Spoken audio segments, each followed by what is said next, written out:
नमस्कार दोस्तों, आप सभी का कलाम एकेडमी के ऑनलाइन प्लेटफॉर्म पर हार्दिक स्वागत है। दोस्तों, मैं आपका होस्ट एंड दोस्त आपके सामने जनरल साइंस को लेकर के, जनरल साइंस की विषय वस्तु को लेकर के एक बार पुनः आपके सामने हाजिर हूँ। दोस्तों, जैसा कि आपको पता है, अपन लोग ध्वनि पढ़ रहे थे और ध्वनि का एक सेशन अपन ने कर लिया था। ध्वनि के कुछ एक अपन ने बातें करी थी, किस प्रकार से ध्वनि की उत्पत्ति हुई है, कैसे किस प्रकार ध्वनि का क्लासिफिकेशन किया जा सकता है, किस प्रकार से ध्वनि का अपन वर्गीकरण कर सकते हैं, अपने ध्वनि किस काम की आती है और ध्वनि का यूज अपन कहाँ कहाँ कर सकते हैं। उसी क्रम को अपन आगे जोड़ते हुए आज अपन बात करते हैं। डॉपलर प्रभाव को समझ के जाएंगे विद इन 10 मिनट्स। देखेंगे, बात करते हैं डॉपलर प्रभाव। डॉपलर प्रभाव दोस्तों, इस फैक्ट ये भी याद रखना, जैसे ध्वनि की तीव्रता आपने बेल में पढ़ी है, मात्रक बेल है, और आपने ये भी पढ़ा होगा कि टेलीफोन का आविष्कार किया था ग्राम बेल ने, तो नहीं बेल के नाम पर मात्रक रखा गया, तीव्रता का बेल। देखो, डॉपलर प्रभाव की बात करेंगे। देखो है क्या, इसको मैं समझाता हूँ, समझना। मान लीजिए, वैसे तो इसको सीधा अपन कहते हैं कि ध्वनि है, उस ध्वनि की आवृत्ति में आभासी वृद्धि, सीधा सीधा प्रभाव ये इसका कि ध्वनि की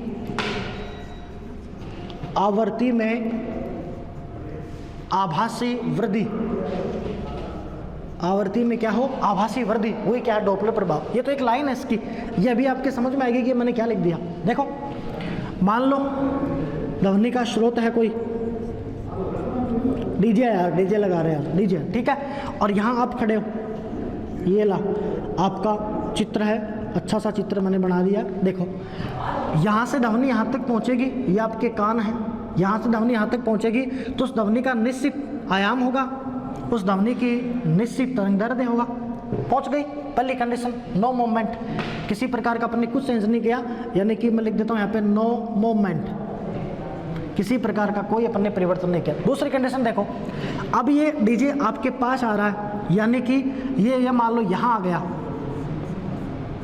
ठीक, ये आपका स्रोत था, डीजे था, यहाँ आ गया और आप थे यहीं के यहीं, तो ध्वनि आई, इस डीजे ने तो आवाज़ नहीं बढ़ाई है, ये तो आपकी तरफ आ ही रहा है, ये ध्वनि का स्रोत जो था ये तो आपकी तरफ बिल्कुल आ ही रहा है अपनी गति से। लेकिन फर्क क्या पड़ा, जैसे आपके ये पास आया, जैसे ही आपके पास आएगा तो देखो तरंग दैर्ध्य आपके पास है। जैसे ही पहले तो तरंग की लंबाई थी भाई, यहाँ से यहाँ तक तरंग थी, अब यहाँ पर जैसे हुआ तो तरंग दैर्ध्य था, उस तरंग दैर्ध्य का मान क्या हुआ, कम हुआ, यानी इस तरंग ने कम दूरी तक की। मतलब समझ रहे हैं, दोबारा से देख लो, नॉर्मल स्थिति थी, यहाँ मान लो कोई स्रोत था, डीजे था, यहाँ मान लो आप यहाँ खड़े हो, ऐसा समझे आप इसको, तो आप तक जो ध्वनि आ रही है उसकी आवृत्ति फिक्स है, उसका तरंग दैर्ध्य फिक्स है, जितना था उतना ही आ रहा है। अब उसने कोई चेंज नहीं किया, उसने कुछ नहीं बढ़ाया। लेकिन जैसे जैसे वो आपके पास आ रहा है, तो जैसे पास आएगा तो ये जो तरंग है ये बिल्कुल पास आएगी, संपीड़न होगा।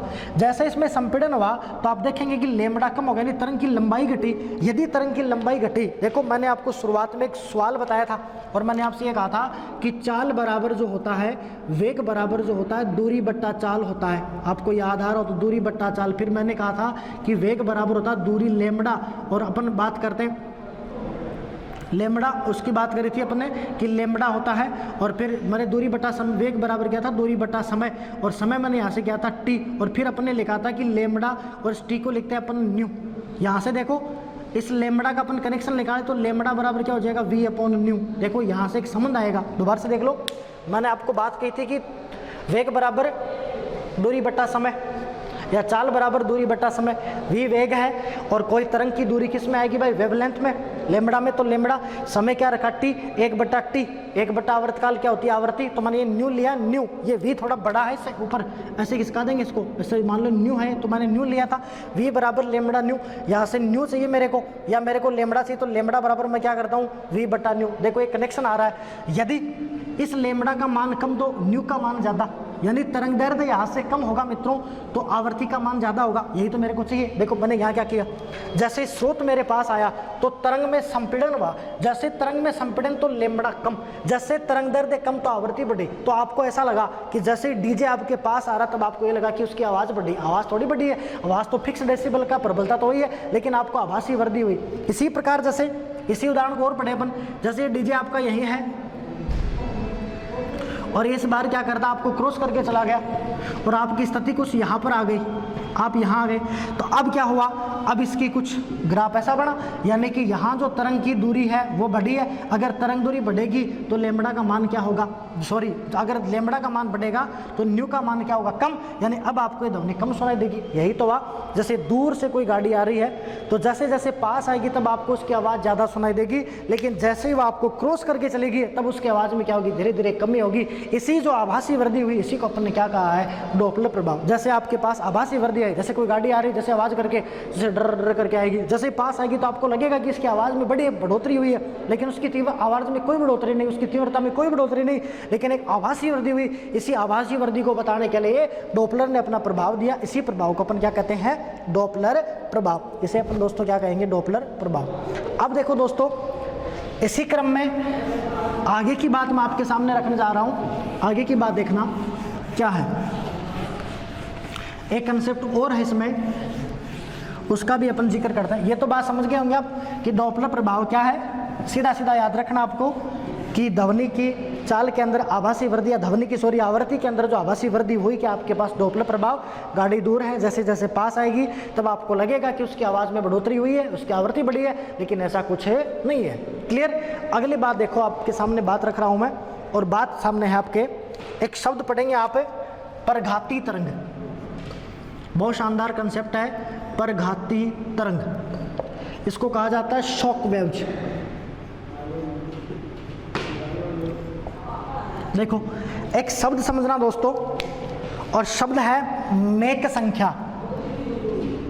मैक संख्या, देखो वायुयान की चाल ज्ञात करते हैं मैक संख्या में, और मैक किसी पिंड की चाल ज्ञात की जाती है। मैक संख्या का मतलब ये होता है किसी माध्यम में, मैं लिख रहा हूं आपके लिए, यहां पे लिख देते हैं हम, किसी माध्यम में पिंड की चाल, पिंड की चाल बटा उसी माध्यम में ध्वनि की चाल। एक कंसेप्ट हम आपको दे रहे हैं, थोड़ा ध्यान कीजिएगा इस कंसेप्ट पर। यहाँ से सवाल आया दोस्तों, देखो मैंने कहा मैक संख्या है, और मैक संख्या की बात करें तो परिभाषा यह है कि किसी माध्यम में पिंड की चाल, कोई पिंड है, अगर वो हवा में जा रहा है तो उस हवा के अंदर एरोप्लेन की बात हो जाएगी, जल में जा रहा तो पनडुब्बी की बात अपन कर ही लेंगे। तो किसी माध्यम में पिंड की चाल बटा उसी माध्यम में ध्वनि की चाल। उस माध्यम में जैसे हवा है तो हवा के अंदर ध्वनि की चाल क्या है, पानी में तो पानी में ध्वनि की चाल क्या है, इन दोनों का अनुपात क्या होता है, मैक संख्या। देखो दोस्तों, होता क्या है, इस मैक संख्या को मैं दे रहा हूँ m, तो एक तो मान मेरे पास आएगा m से बड़ा 1, और दूसरा मान मेरे पास रखा गया है m से बड़ा 5। मतलब मैक संख्या का मान 1 से बड़ा। बात को समझना, देखो मैं क्या कह रहा हूं आपसे, यदि मैक संख्या का मान जो है 1 से बड़ा है, इसका मतलब ये मान बड़ा कब होगा, जब ऊपर की वैल्यू बड़ी होगी और नीचे की वैल्यू छोटी होगी, तभी तो मान 1 से बड़ा आएगा भाई आपका। इसका मतलब यही माना कि किसी पिंड की माध्यम की चाल ज़्यादा हो जाए, किससे, उसी माध्यम में ध्वनि की चाल से, तब जो मान है 1 से बड़ा। अब देखो, मान लो आप जैसे कोई प्लेन है और वो ऐसे ऐसे गुजरा, पहले स्थिति है, दूसरी स्थिति है, तीसरी स्थिति है। अब जैसे ये पिंड है, जैसे इसकी गति होगी और जैसे ये ध्वनि गुजारेगा तो उस ध्वनि की चाल तो कम है और इस पिंड की चाल ज़्यादा। जैसे मान लो ये पिंड जा रहा है 400 मीटर प्रति सेकंड के हिसाब से, जबकि जो ध्वनि छोड़ेगा इस ध्वनि की चाल तो क्या है 332 मीटर प्रति सेकंड। तो ये पिंड तो यहाँ से चला गया, लेकिन ये जो ध्वनि छोड़ गया वो ध्वनि यहाँ से नीचे आई, ध्वनि यहाँ से नीचे आई, और ये सारी ध्वनि इकट्ठी होगी और एक साथ इसने बूम बना लिया, और वो बूम जाकर के किसी कांच की खिड़की पर गिरा है, या किसी भवन की अपन बात करें तो दीवार पर जाके गिरा है। तो ये जो आवाज़ है इसको अपन ध्वनि बूम बोलते हैं। इसी तरंग को अपन क्या कहते हैं, परघाती तरंग कहते हैं। देखो यहाँ पर दो कंसेप्ट है, वो कंसेप्ट मैं आपके सामने रखने जा रहा हूं। देखेंगे आप, यदि m का मान 1 से बड़ा है तब जो तरंग पैदा होती है उसको बोला जाता है सुपरसोनिक। क्या बोलते हैं, सुपरसोनिक। जैसे m का मान 5 से बड़ा हुआ तब इसको अपन बोलते हैं ये हाइपरसोनिक है। क्या बोलेंगे दोस्तों, हाइपरसोनिक। और जो हाइपरसोनिक है इसी को कहा जाता है परघाती तरंग। क्या कहेंगे, परघाती तरंग। प्रश्न आता है कि ध्वनि बूम को बताइए, ध्वनि बूम क्या है, तो ध्वनि बूम क्या होगा, जब मैक संख्या का मान 5 से बड़ा। या अपन ये परिभाषा लगा देंगे कि किसी माध्यम में पिंड की चाल ध्वनि की चाल से ज़्यादा हो जाए, जैसे वायुयान है तो कोई प्लेन ऐसा हो, कोई पिंड ऐसा हो हमारे पास कि उस प्लेन की वायु के अंदर गति, उस वायु के अंदर जो ध्वनि करेगा उस ध्वनि से उसकी चाल ज़्यादा हो जाए, तब जो तरंग पैदा करेगा वो तरंग कौन सी होगी? प्रघाती तरंग होगी। और ये प्रघाती तरंग जो है वो नुकसान करती है, इसलिए अपन ने बोला इसको क्या है, ये शॉक वेव्स है। और यदि एक साथ कहीं पर पड़े किसी दीवार पर जाकर के तो दीवार को तोड़ सकती हैं, अगर कांच पे जाकर के गिरे तो उस कांच को भी क्या कर सकते हैं दोस्तों, ये तोड़ सकती हैं। तो ये प्रघाती तरंग का कंसेप्ट था अपने पास। अब देखो इसी क्रम में अपन आगे चलते हैं और आगे बढ़ते हैं। एक छोटा सा कंसेप्ट इसमें और बताते हैं आपको, आइएगा। कंसेप्ट ये है दोस्तों कि जो ध्वनि है इस पर प्रभाव पड़े किस प्रकार से, किस किस की अपन बात करें तो देखो ध्वनि पर प्रभाव की अपन बात करते हैं, यानी कि किन किन बातों का इस पर इफेक्ट पड़ता है उसकी अपन चर्चा करते हैं। देखिए दोस्तों, पहला मैं आपके सामने रख रहा हूं ताप का प्रभाव, इफेक्ट ऑफ टेम्परेचर। क्या होगा? सीधा सीधा याद रखना आपको, यदि टेम्परेचर बढ़ा तो ध्वनि की चाल बढ़ेगी। टेम्परेचर बढ़ा तो ध्वनि की चाल क्या होगी? बढ़ जाती है। अगर आपने 1 डिग्री सेंटीग्रेड टेम्परेचर बढ़ाया तो ध्वनि की चाल 0.61 मीटर पर सेकंड के हिसाब से बढ़ जाती है। अब जितना जितना तापमान बढ़ाओगे उतना उतना इसी गुणांक के अंदर ध्वनि की चाल क्या होगी? बढ़ती जाएगी। क्लियर है? तो मैंने क्या कहा, ताप के प्रभाव से ध्वनि प्रभावित होती है। किस प्रकार से? यदि ताप बढ़ा दिया जाए तो ध्वनि की चाल क्या होगी? बढ़ेगी। और अगर आपने तापमान 1 डिग्री सेंटीग्रेड बढ़ा दिया है तो ध्वनि की चाल क्या होगी? 0.61 मीटर पर सेकंड के हिसाब से बढ़ जाएगी। क्लियर है? इसी क्रम के अंदर देखो दोस्तों, आगे अपन बढ़े तो अपन ये कहते हैं दूसरा जो प्रभाव आता है वो आता है दाब का प्रभाव, इफेक्ट ऑफ प्रेशर। तो दाब के प्रभाव से ध्वनि को प्रभावित नहीं कर सकते, तो अपन कहेंगे कि दाब के प्रभाव से ध्वनि अप्रभावित रहती है। यही क्वेश्चन आया है, निम्न में से कौन सा प्रभाव है जो ध्वनि पर नहीं पड़ता? वो देगा ताप का प्रभाव, आर्द्रता का प्रभाव, और दे देगा प्रभाव बना करके आपको प्रत्यास्थता का प्रभाव, कुछ भी बना करके। तो ध्वनि पर किसका प्रभाव नहीं पड़ता? तो आप क्या कहेंगे? दाब का प्रभाव नहीं पड़ता है। इसी क्रम में देखो दोस्तों, आगे अपन और बढ़े तो तीसरी अगर उसमें बात करें तो अपन कहेंगे आर्द्रता का प्रभाव।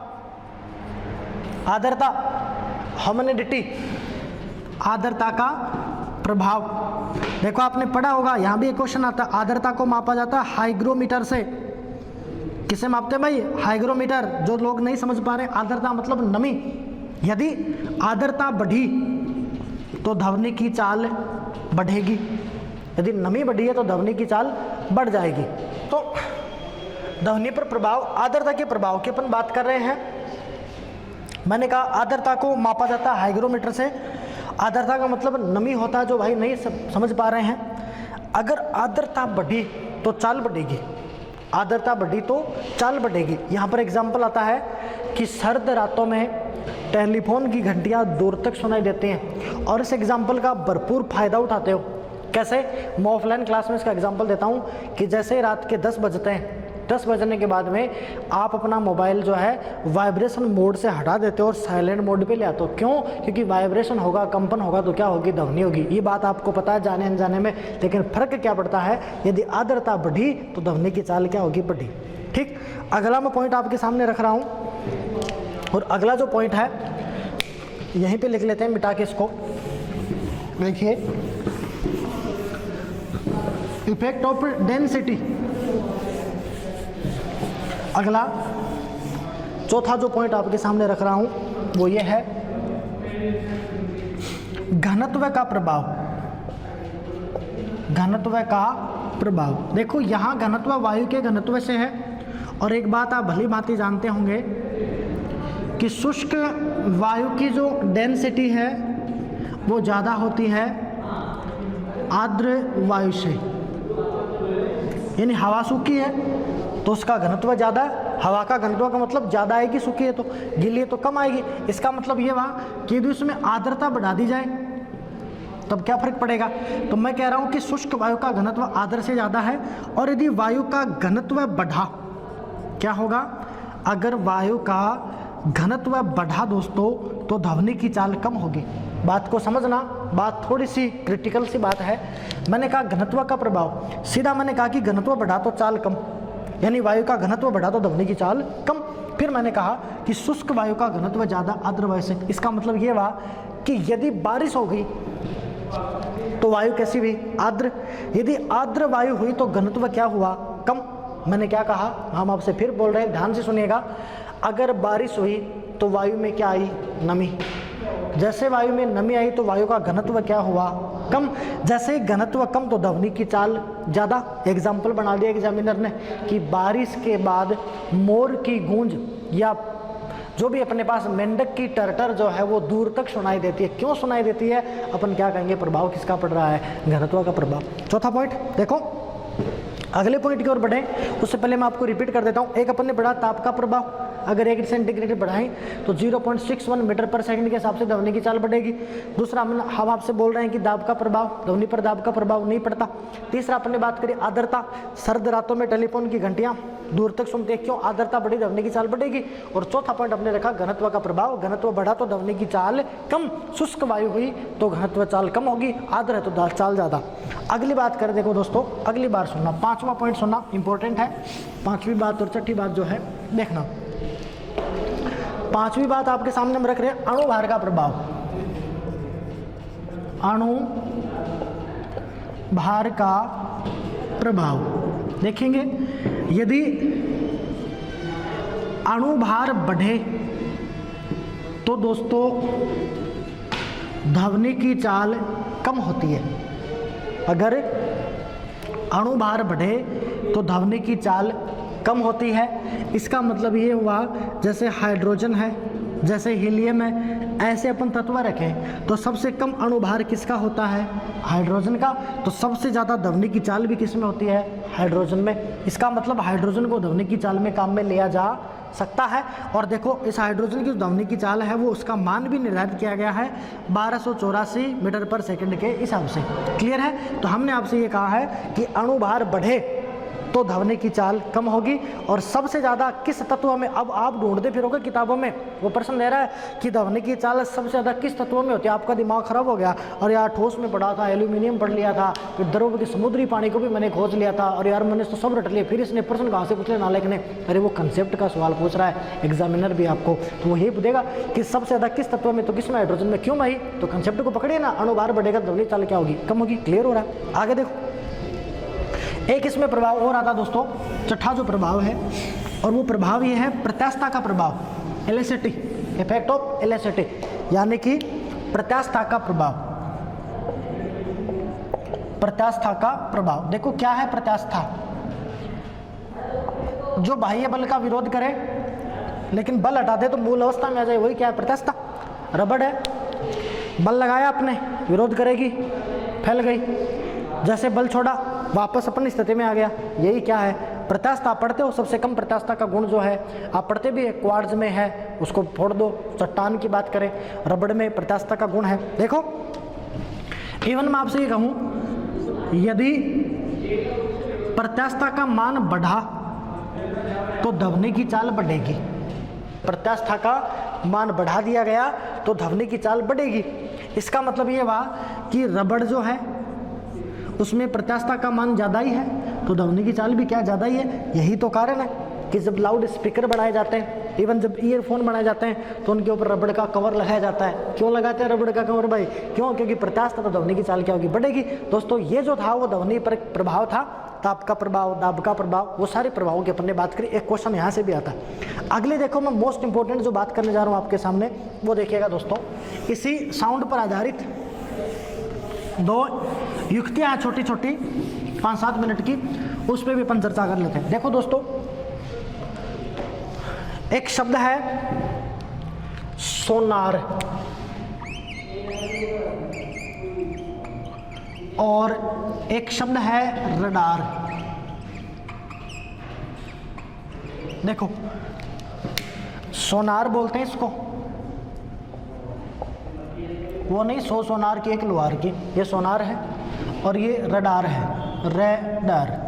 ठीक, देखो ये तो है साउंड नेविगेशन। देखो एसओ का तो साउंड हो जाएगा आपका, एन का नेविगेशन हो जाएगा, ए का एंड हो जाएगा और आर का रेंजिंग हो जाएगा। यानी मैं यहाँ से लिख सकता हूँ कि साउंड है, नेविगेशन है ए का एंड बना देते हैं और आर का रेंजिंग कर देते हैं। ये लो रडार का देखो, रेडियो, आर का बना दे रेडियो, ठीक है, आर ए रेडियो जाएगा। इसको बनाएंगे डिटेक्शन, डिटेक्शन, ए का वही हो जाएगा एंड और ये हो जाएगा आपका रेंजिंग, रेंजिंग। ओ अच्छा हिंदी में लिख दिया क्या, देखो लिख दो रेडियो, डिटेक्शन, एंड, चलो एंड लिखते हैं पूरा, एंड रेंजिंग। दो युक्तियां हैं दोस्तों, फुल फॉर्म भी आई है और मैं दोनों को क्यों पढ़ा रहा हूँ आपको साथ साथ, उसका भी लॉजिक आपके समझ में अभी आ जाएगा। देखना, एक सोनार है, एक रडार है।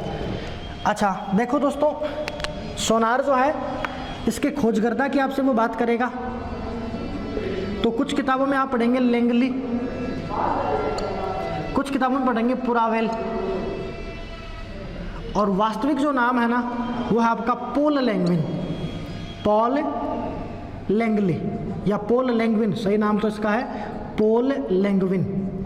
तो बात एक ही होगी, कुछ किताबों में आपको दे रखा है इसमें लैंगली, कुछ किताबों में पुरावेल, आपको याद रख रहा है पॉल लैंगविन। क्या याद रखेंगे दोस्तों, बोलो पॉल लैंगविन, क्या याद रहेगा आपको, पॉल लैंगविन, ठीक है। अब देखो इसी प्रकार रडार है, तो रडार की भी खोज करता है, देखो अमेरिका में खोजा गया है, एक का नाम तो यंग है, एक का नाम टेलर है और एक का नाम रॉबर्ट है। ये हो गया आपके खोजकर्ता। ये तो मैंने मोटी मोटी सी बात करी है आपके सामने, फैक्ट की बात मैं अब करूंगा, दोबारा से देख लो मोटी मोटी बातें। सोनार है, साउंड बेस काम करेगा, देखो नेविगेशन, शब्द पकड़ में आ रहा होगा, शब्दों को पकड़े, नेविगेशन, आप नेविगेट करते हो, आप ढूंढते हो एक दूसरे को, मैप पे जाते हो, तो वो नेविगेट ही तो आपका, वो नेविगेशन ही तो आपका, तो वो नेविगेशन है आपका, ठीक है। तो साउंड हो गया, ठीक, नेविगेशन हो गया, एंड हो गया, रेंजिंग हो गया। इसी प्रकार रडार का रेडियो पर आधारित है, देखो ये रेडियो, देखो सीधा सीधा समझ में आ रहा है, साउंड है तो साउंड नेविगेशन था, लेकिन किस पर आधारित है, साउंड पर, यानी इसमें तो ध्वनि तरंग काम में आएंगी। बाकी रडार है तो रडार किस पर आधारित होगा, रेडियो तरंगों पर, तो इसमें कौन सी तरंग काम में आएंगी भाई, रेडियो, नाम ही रेडियो, तो रेडियो, डिटेक्शन एंड रेंजिंग, तो इसमें रेडियो तरंग काम करेंगे। खोजकर्ता सोनार का कौन हो गया, लैंगली, पुरावेल। अगर ये नाम नहीं मिले आपको तो पॉल लैंगविन, एक्चुअल नाम तो क्या है, पॉल लैंगविन है। फिर रेडियो की बात करें तो यंग, टेलर और कौन है, रॉबर्ट, ये तो इनका खोज करता। देखो दोस्तों, सोनार की बात अपन करें तो सोनार जो है वो समुद्री यानों में प्रयुक्त होता है। कहाँ प्रयुक्त होगा भाई, समुद्री यानों में। जो भी समुद्री यान होंगे उनके अंदर उनकी दिशा, उनकी स्थिति और उनकी चाल का निर्धारण करने में काम आता है कौन सी युक्ति, सोनार। कहाँ कहाँ, समुद्री यानों में दिशा, स्थिति और चाल का निर्धारण कौन करता है, तो अपन किसका जिक्र करेंगे, सोनार का। अच्छा, सबसे महत्वपूर्ण बात अगर मैं रखूं आपके सामने तो बात ये रखी जाएगी कि जो सोनार है इसमें पराश्रव्य ध्वनि तरंगे काम में आती हैं, अल्ट्रासाउंड वेव्स। तो अपन क्या बात कहेंगे कि इसमें कौन सी ध्वनि तरंग काम में आती है, तो अपन क्या कहेंगे, पराश्रव्य ध्वनि तरंग किसमें काम आती है, तो अपन किसका जिक्र करेंगे दोस्तों, तब आप सीधा सीधा बोल के बताएंगे कि पराश्रव्य ध्वनि तरंग किसमें काम आती है, सोनार में काम आती है, ठीक। जैसे मान लो आप थोड़ा सा, ये है और ये पानी है और इस पानी के अंदर छोटी सी पनडुब्बी में बना देता हूँ, ये लो, इसको बढ़ाया, पनडुब्बी बन गई। यहाँ पे सोनार है तो तरंग जाएगी और टकरा करके वापस आएगी, ये तरंग गई, ये आई, यानी इसमें जो दूरी सूत्र बनाएंगे ना आप, तो याद रखना हमेशा दूरी सूत्र हमेशा 2D होगा और दूरी बराबर चाल गुना समय तो v गुना t, तो दूरी d ने मान करके क्या माननी है, हमेशा 2D माननी है, ठीक। दूसरी देखो, इधर मैं बात करता हूँ दोस्तों रडार की, तो रडार जो है दोस्तों वायुयान में प्रयुक्त हो सकता है। यार रडार तो बहुत काम में आया था, जब आपका जो पुलवामा में अटैक हुआ था उसके बाद में अपने बालाकोट पर अटैक किया था, तो अपन ने देखा था कि रडार है वो सारी सूचनाएं प्राप्त करता है, यानी कि ये भी किसी वस्तु की जो कि स्पेस में है, जो अंतरिक्ष में कोई वस्तु पड़ी है या हवा के अंदर कोई वस्तु रखी गई है, उस वस्तु की क्या बताता है, स्थिति बता सकता है, उस वस्तु की क्या बता सकता है, दिशा बता सकता है। इसको मैं चाल में काम में लेना ही नहीं, मेरे को तो, मेरे को क्या करना है, मेरे को तो रडार काम में लेना। रडार क्या बताएगा, किसी वस्तु की स्थिति तो बता रहा है आपको, वो प्लेन है तो प्लेन की स्थिति बता देगा, अभी प्लेन कहाँ आ रहा है, या कोई दूसरे देश का, या कोई सैटेलाइट आया है, या अपनी सीमा के अंदर कोई छोटा, मान लो जो आजकल अपन विवाह के अंदर उसको घुमाते हैं ना, वो हेलीकॉप्टर सा, वो मान लो वो आया, वहाँ पर ड्रोन बोलते हैं उसको अपन, जो ड्रोन आया वो आ गया तो उसको अपन चेक कर सकते हैं, तो वो अपने रडार की सीमा में आएगा। तो वो रडार क्या करेगा, पूरी सूचना ही देगा आपको। तो वही रडार है, ये क्या करेगा, ये आपको किसी पिंड की स्थिति बता देगा, किसी पिंड की दिशा बता देगा। खास बात है इस रडार के अंदर आप हमेशा रेडियो तरंग काम में लेंगे। कौन सी तरंग काम में लेंगे, रेडियो तरंग। दोनों को साथ इसलिए पढ़ा क्योंकि यहाँ जो पराश्रव्य तरंग है जिसकी जो रेंज अपन ने पढ़ रखी है कि 20,000 हर्ट्ज से ज़्यादा है या 20 किलो हर्ट्ज से ज़्यादा है, उसी रेंज का यहाँ पर क्या पढ़ते हैं अपन, रेडियो तरंग पढ़ते हैं। देखो दोस्तों दोबारा देख लीजिएगा, सोनार है, रडार है। सोनार काम आएगा समुद्री यानों में दिशा, स्थिति और चाल का निर्धारण करने में। दूरी सूत्र यहाँ पर अपन पढ़ेंगे 2D बराबर V गुणा T, कोई दिक्कत नहीं होगी। यहाँ पर जो ध्वनि तरंग आएगी सोनार में, साउंड शब्द है तो कौन सी ध्वनि तरंग है भाई, पराश्रव्य ध्वनि तरंग काम में ले रहे हैं। और तो देखिए दोस्तों मोटा मोटा यही रहेगा कि सोनार जो है इसका जो खोज करता है वो पॉल लैंगविन, इसी प्रकार रडार का यंग टेलर और रॉबर्ट है। फिर बात करें रडार है तो ये तो अपने को स्पेस के अंदर किसी वस्तु की स्थिति और दिशा बताएगा, इसमें अपन जो है वो रेडियो तरंग काम में लेने वाले हैं। इसी प्रकार सोनार के अंदर पराश्रव्य ध्वनि तरंग काम में आएगी और ये क्या करेगा, जो भी जलयान है उनकी स्थिति, दिशा और चाल का निर्धारण करके देगा। जैसे कोई सवाल दे दे आपको छोटा सा सोनार के लिए तो आप उसको बना भी सकते हो। जैसे वो सीधा ही सवाल देगा, कंफ्यूज करने के लिए आपको ये देगा कि कोई पनडुब्बी है और पनडुब्बी में सोनार है और सोनार से कोई ध्वनि तरंग धरातल से टकराकर वापस आने में 10 सेकंड का समय लेती है, 10 सेकंड का समय लेती है। तो पनडुब्बी की गहराई बताओ, या जो भी यान है उस यान की गहराई बताओ। देखो इसमें आपको कुछ नहीं देगा, उसने कहा है कि कोई सोनार है, उस सोनार से ध्वनि तरंग धरातल से टकराकर वापस आने में 10 सेकंड का समय लेती है, तो यान की गहराई बताओ। देखो अपन तो जानते हैं दूरी से ही अपने को, तो 2D बराबर सूत्र लगाएंगे इसमें V गुणा T। क्यों, क्योंकि ध्वनि तरंग देखो यहाँ था मेरा, जैसे यहाँ लगा था ध्वनि तरंग जाएगी टकरा करके वापस भी आएगी, तो 2D लगेगा V गुणा T। तो 2D बराबर देखो V है चाल, अब ध्वनि तरंग है और पानी है तो पानी समुद्री जल है, तो समुद्री जल में ध्वनि की चाल क्या है 1531 मीटर प्रति सेकंड। और फिर अपन बात करें जैसे समय अपने को दिया कितना 10 सेकंड, यहाँ से अपन क्या करेंगे दोस्तों D को कैलकुलेट करेंगे, अपना फाइनल आंसर आ जाएगा। ऐसे अपन सवाल करेंगे। तो दोस्तों आज अपन ने जो है वो ध्वनि है, इस ध्वनि को कंप्लीट रूप से पढ़ा है। इसके बाद में जो हम ध्वनि के क्विज लेकर के आएंगे आपके लिए। आपका धन्यवाद, नमस्कार दोस्तों।